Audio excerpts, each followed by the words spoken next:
characters in Star Wars. 3 include Saw Gerrera, and I don't think nobody connect with that nigga. But in The Last Jedi, they completely throw my dog away. The only character that I connected with, they completely throw my dog away, and he's pretty much useless. And you're probably wondering why I'm saying it's useless. If you take the scenes with him and Rose completely out of the movie, nothing about the movie changes.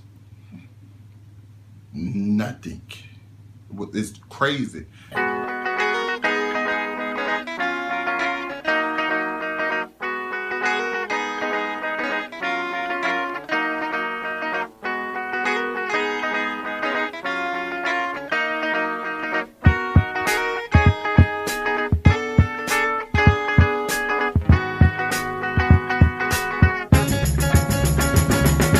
Rey's trajectory was fairly well set by the templates of the original trilogy, because not only is she Luke Skywalker, but she also gets to spend a lot of both movies being Han Solo as well. Finn, by comparison, is a little harder to pin down, which is why, with the exception of Kylo Ren, he was the most interesting aspect of J.J. Abrams' remake of A New Hope.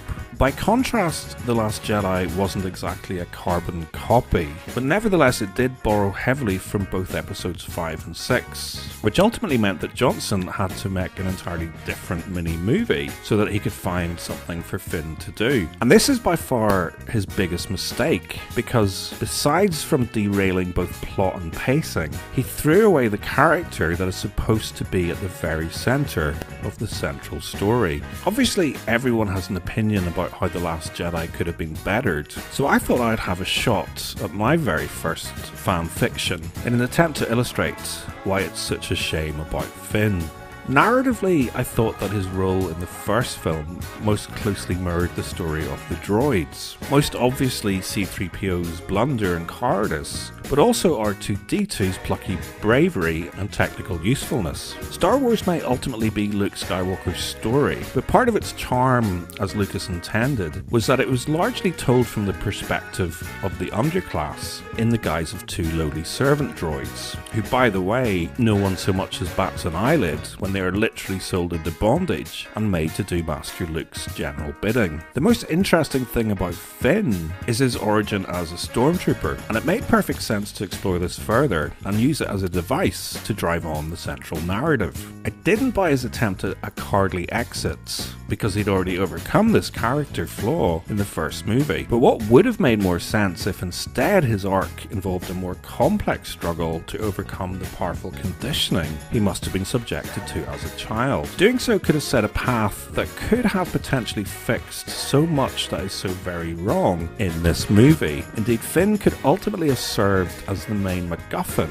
and travelled all the more interesting a path for doing so. A path that could have helped fix a lot of supporting characters as well. The movie could have started as they originally intended, with the more stylized and satisfactorily Star Warsy opening that for some reason ended up on the cutting room floor. He could have been woken by Phasma's condition calling, having triggered some sort of stormtrooper chip in his brain, which could have established a more meaningful long distance back and forth than Rey and Kylo's Jedi Skype chats. Phasma could have compelled him to betray the location of the rebels after they had initially escaped the First Order's clutches in the opening scenes. This could have in turn led to a will-he-won't-he inner conflict, which would give him a more satisfactory reason for meeting Rose in the life pod bay. Perhaps he was trying to escape so that Phasma couldn't exploit him further, only for Rose to unwittingly stand in his way. In turn, she could have learned about his dilemma and agreed to help him get off the rebel ship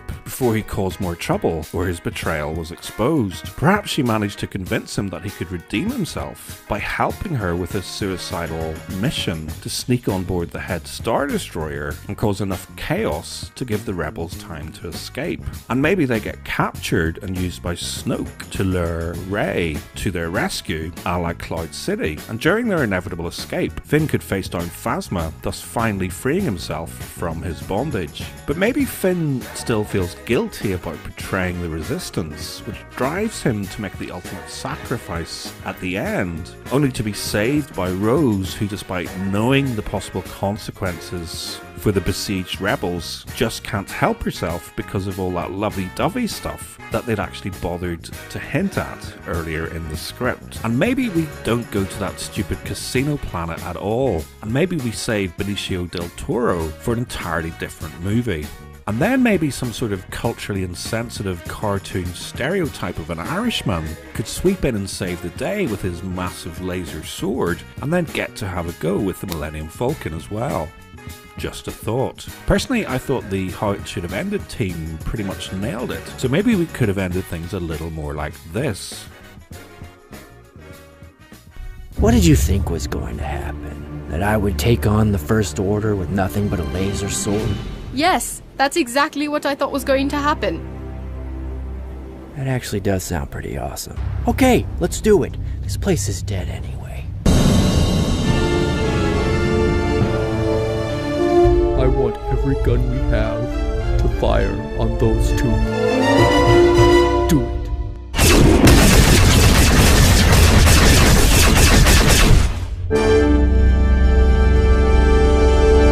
That's impossible!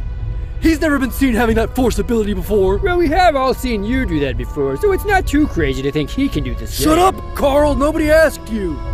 Now.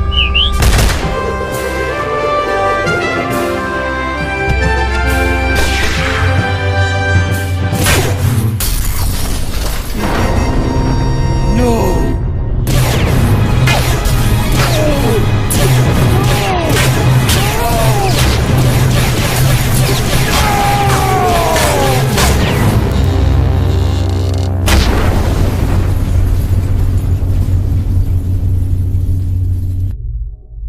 Bring me down. No! Come on!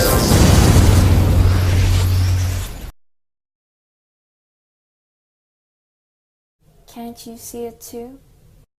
There's an elephant in the room.